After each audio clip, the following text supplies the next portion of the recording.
Is the pistol still worth it in Fortnite? That's what we're going to be answering in today's video. With the new season of Fortnite, we have some great ARs. The Havoc Suppress Rifle is super good, especially in that medium range. And then on top of that as well, we have some amazing mythics like the Overcharged Pulse Rifle. So that begs the question, is the tactical pistol still worth it? In the previous season on Fortnite, the ARs we had was the Scar, the Burst Rifle, and the Red Eye. Now these were good assault rifles, but they weren't brilliant. And the pistol was miles ahead, leagues ahead, to the point where carrying any of those other guns was probably not worth it. So is it still worth carrying an AR in Fortnite, or is the pistol meta still well and truly alive? Well, it's a little bit more complicated than a yes or no answer. Let me explain. So in the previous season of Fortnite, it was pretty much a necessity in zero build to carry a Red Eye assault rifle. If someone was far away, you could very easily beam them and they'd be out in the open. There's not much they could do except for shockwave hammer away or pull out a guardian shield. If they had bunkers, that was a different story altogether,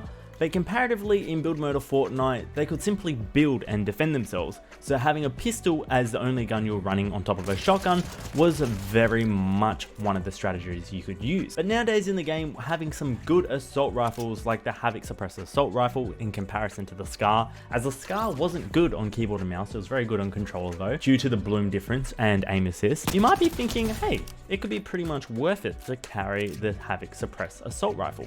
Well, let's figure that out right now. So we're going to do some damage to this target from range to be able to determine which gun is the better gun. So firstly, from close range, we'll say about 10 meters. You know, your shotgun might not be reloaded. You might have the Havoc pump, and that one only does really high damage from close up. So you might quickly pull out the pistol to see how fast you can take someone out. Without aiming down sights, it takes a few seconds. Comparatively, if you do aim down sights, a little bit quicker, a lot easier to hit headshots. Say if you're using the Havoc Suppressed Assault Rifle, it has some pretty nasty hip fire, which is deadly accurate if you didn't know that, especially at that close range. And aiming down sights, typically same speed, but more accuracy, so even faster, easy to hit headshots. Pistol is faster here by 18 milliseconds, and faster again, this time by half a second. Now this is where the Red Eye kind of falls off. It doesn't really work fantastic close range.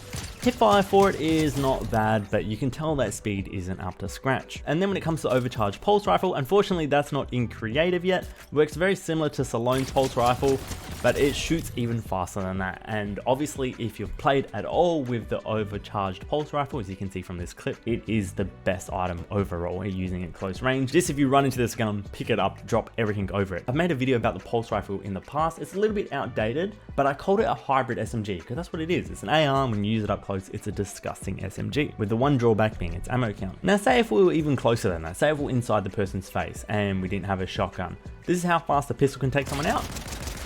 And that's while moving. And then this is the Havoc Suppressed Assault Rifle.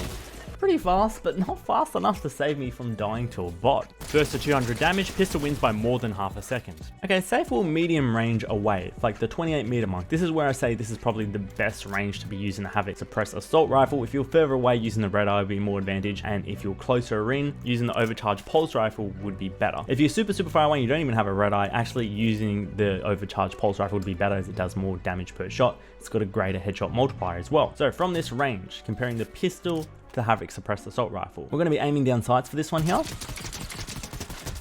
Not bad, pretty decent. But then when you look at the tactical pistol, for example,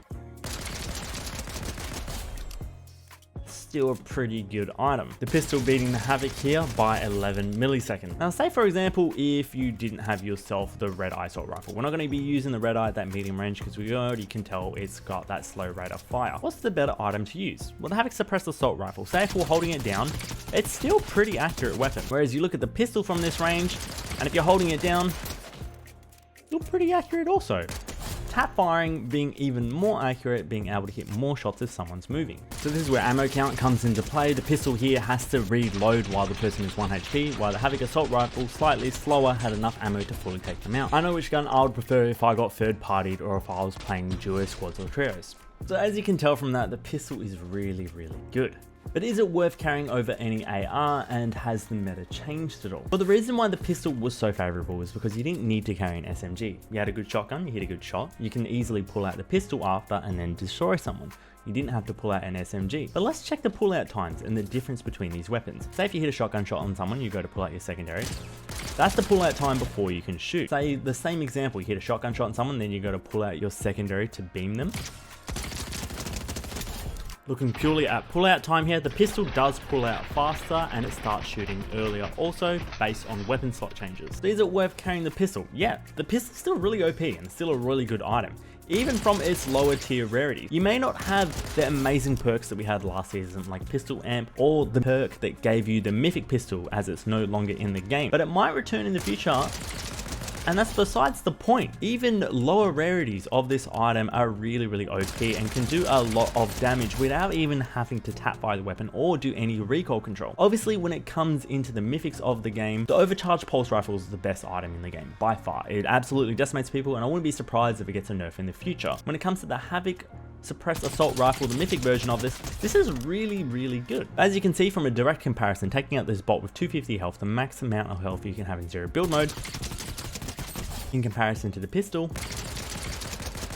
Direct side-by-side comparison here, the pistol wins literally by a millisecond, but the Havoc assault rifle having literally double the amount of ammo, I would say that weapon is better to take in mythic form. So the pistol's still definitely worth it. The pistol is a great item, it's pretty OP, and it can decimate people from any range, and it is really good at tap fire. Obviously this season you have to be more careful. If you break into someone's box and you've been spraying to get into their box, your pistol's not going to be really loaded. But this is very similar circumstance for the overcharged pulse rifle. You don't want to be beaming into someone's box and then have no ammo when you get in, so you want to probably wall replace and then you want to reload and then edit into their box. The difference this season, however, is the ARs are good. They're a lot better than they were last season. Although the Scar's been a great gun in previous seasons, it got a big nerf last season, so it wasn't worth carrying. The Royale I assault rifle is really good in zero build mode, but only from long ranges. And I can say the same this season. The difference is now we have a good mid-range assault rifle. So this gun is not better than the pistol. Obviously, carry the mythic variant if you have the mythic variant, but pistols are gonna outclass it, but not like they did previously. Before, a grey pistol would have been better than carrying a blue Scar or even a purple Scar if you're on keyboard and mouse. Nowadays, not so much. Rarities can mean that one gun is better than another when it comes to loadout for the pistol versus assault rifle, so it's not super linear.